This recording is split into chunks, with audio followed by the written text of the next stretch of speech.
Hi friends, మనం వాడల్ road Araku వెళ్తున్నమాట. మీకు ప్రతి అప్డేట్ కూడా నేను చూపించాలని ట్రై చేస్తాను. మ్యాక్సిమం నా కళ్ళతో మీకు చూపిస్తాను. Please like and share and subscribe. Yanam Srisailamma తల్లి గుడి దగ్గరకు వచ్చామండి. అలాగే దానికి స్టఫ్ కూడా బాగుంటాయి, ఇక్కడ చాలా బాగుంటుంది.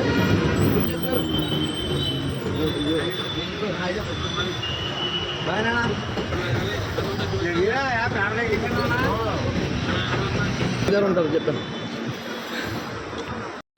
హాయ్ ఫ్రెండ్స్, మొత్తానికి ఎలా అయితేనే నేను ఇప్పుడు ప్రస్తుతానికి కాకినాడ వచ్చాను అనమాట. కాకినాడ బస్ స్టాండ్ దగ్గర ఉన్నాను ప్రస్తుతానికి.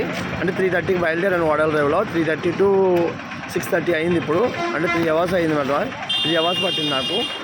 బట్ మీరు ఎక్కడికైనా జర్నీ చేయొచ్చు, బట్ ఒక వేగవంతంగా చేయకుండా ప్రయాణం ప్రమాదం లేకుండా చేసుకోవడం చాలా మంచిదని వివరణ చెప్పడం గురించి అన్నమాట. Please thanks for watching. Love you all. ఉంటాను మరి. మరిన్ని అప్డేట్స్ కోసం ప్లీజ్ ఫాలో మీ.